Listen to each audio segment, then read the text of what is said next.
Hello everyone, my name is Akash Yadav and my topic for presentation is iterative process planning. So let's start this. So the present outline is this. First we cover introduction, then importance and benefits, then traditional versus iterative planning, then key principle, iteration cycle, example, benefits of iterative process planning, challenges and considerations, and at the last we will see conclusion. So introduction. So iterative process planning एक ऐसी approach है जिसमें project को छोटे parts में divide करके काम किया जाता है और उन पार्ट्स को बार बार रिव्यू करके उसको इम्प्रूव किया जाता है. Then importance and benefits. Iterative approach से टीम्स को फ्लेक्सिबिलिटी मिलती है और वो चेंजेस और अनसर्टेनिटीज को इजीली हैंडल कर सकते हैं. क्लाइंट्स और स्टेक होल्डर्स को प्रोसेस में रेगुलरली इन्वॉल्व करके उनकी एक्सपेक्टेशंस को बेटर अंडरस्टैंड किया जा सकता है और क्लाइंट सेटिस्फेक्शन बढ़ता है. इटरेटिव प्रोसेस प्लानिंग से प्रोजेक्ट्स रिस्क को जल्दी आइडेंटिफाई और सॉल्व किया जा सकता है जिससे प्रोजेक्ट फेलियर्स कम होते हैं. मीन्स उसके फेल होने की चांसेस बहुत कम हो जाती है. हर को हर इटरेशन से टीम सीखकर अपने काम को कंटिन्यूसली इंप्रूव करती है जो ओवरऑल प्रोजेक्ट सक्सेस को बढ़ाती है. Then traditional versus iterative planning. तो पहले ट्रेडिशनल प्लानिंग में सब कुछ पहले से ही प्लान होता है और फिर उसी प्लान को फॉलो करते हैं. इसमें चेंजेस हैंडल करना मुश्किल होता है. एंड इटरेटिव इटरेटिव प्लानिंग में प्रोजेक्ट को छोटे पार्ट्स में डिवाइड करके काम करते हैं और हर पार्ट को रिव्यू करके फीडबैक के बेसिस पर इम्प्रूव करते हैं. देन की प्रिंसिपल. प्रोजेक्ट को छोटे छोटे पार्ट या इटरेशंस में डिवाइड करते हैं जिससे एक एक करके काम को कंप्लीट और इम्प्रूव कर सकें. तो ये था breakdown of project into simulation. Then continuous feedback and adaptation. Iterative process में हर पार्ट को कंप्लीट करने के बाद फीडबैक लेते हैं और उसके बेसिस पर अडेप्ट करते हैं. Client involvement through out the process. Clients और स्टेक होल्डर को हर स्टेज में इन्वॉल्व करते हैं जिससे उनकी फीडबैक से काम बेटर होता है. Then risk mitigation and continuous improvement. Iterative planning से रिस्क को जल्दी आइडेंटिफाई और सॉल्व किया जा सकता है और हर इटरेशन से काम बेटर होता रहता है. देन इटरेशन साइकिल में प्लान. हर इटरेशन में प्लानिंग करते हैं कि क्या करना है और कैसे करना है. एंड देन एग्जीक्यूट में फिर उस प्लान को हम इम्प्लीमेंट करते हैं कि मतलब उसमें काम कैसे होगा, हर चीज़ कैसे होगी. देन आता है रिव्यू. रिव्यू में हम काम कंप्लीट होने के बाद उसका रिव्यू करते हैं कि जो अपन ने किया है वो सही है या नहीं है. उस हिसाब से फिर हम उसमें फीडबैक लेते हैं और उसको इम्प्रूव करते हैं. Then adjust. रिव्यू और फीडबैक के बेसिस पर नेसेसरी चेंजेस करते हैं और प्रोसेस को इम्प्रूव करते हैं.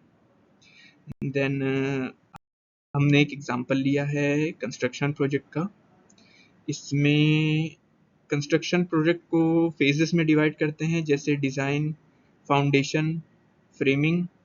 तो इसमें हम ये कर सकते हैं कि सबसे पहले हमने कंस्ट्रक्शन प्रोजेक्ट बनाना है, उसको हमने सेवरल पार्ट्स में पहले ही डिवाइड कर लिया.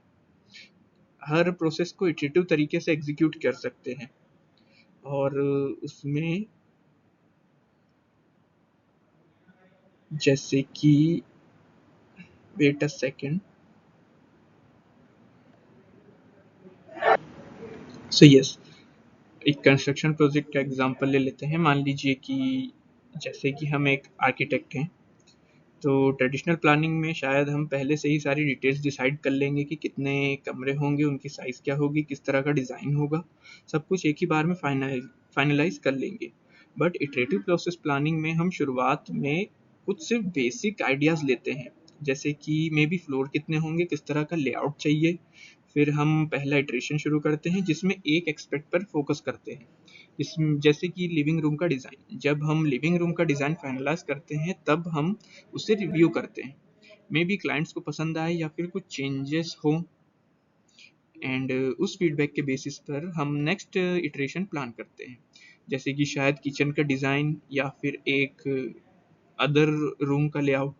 और फिर हर इटरेशन के बाद हम अपने डिज़ाइन को इम्प्रूव करते हैं, फीडबैक को इनकॉर्पोरेट करते हैं और नए आइडियाज़ को ट्राई करते हैं. इस तरह से हम ग्रेजुअली अपना डिज़ाइन रिफाइन करते जाते हैं एक एक स्टेप में, instead of trying to nail down everything perfectly from the beginning. So the next slide is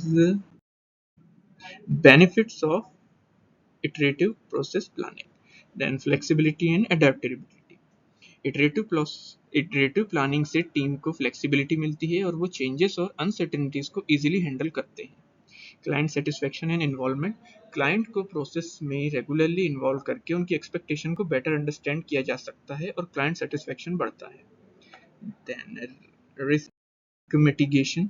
iterative planning से प्रोजेक्ट रिस्क को जल्दी आइडेंटिफाई और सॉल्व किया जा सकता है जिससे प्रोजेक्ट फेलियर्स कम होते हैं. Then continuous improvement. हर इटरेशन से टीम सीख कर अपने काम को कंटिन्यूसली इम्प्रूव कर सकते हैं जो ओवरऑल प्रोजेक्ट सक्सेस को बढ़ाता है. Then challenges and consideration. So potential challenges of iterative planning. So project constraint और डेडलाइन के बीच फ्लेक्सिबिलिटी मेंटेन करना पड़ता है. स्टेक होल्डर एक्सपेक्टेशंस को हमें मैनेज करना पड़ता है. ऑर्गेनाइजेशन में चेंज के लिए रेजिस्टेंस को हैंडल करना. देन सक्सेसफुल इम्प्लीमेंटेशन के लिए क्लियर कम्युनिकेशन चैनल्स और एक्सपेक्टेशंस इस्टेब्लिश करना. कोलैबोरेशन और एक्सपेरिमेंटेशन को इंकरेज करना. प्रोसेस में ट्रांसपेरेंसी और फीडबैक को इन्वॉल्व करना. Then at the end we are at conclusion. So iterative process planning से फ्लेक्सिबिलिटी, एडेप्टेबिलिटी और क्लाइंट सेटिस्फेक्शन बढ़ती है जो प्रोजेक्ट आउटकम्स को बेहतर बनाता है. एंड मॉडर्न प्रोजेक्ट मैनेजमेंट में इटरेटिव प्लानिंग से टीम्स को वैल्यू इंक्रीमेंटल तरीके से डिलीवर करने, चेंजेस को इफेक्टिवली हैंडल करने और अपने प्रोसेस और प्रोडक्ट को कंटिन्यूस इंप्रूवमेंट के साथ सुधारना अलाउ करता है. So that is all about iterative process planning. Thank you so much.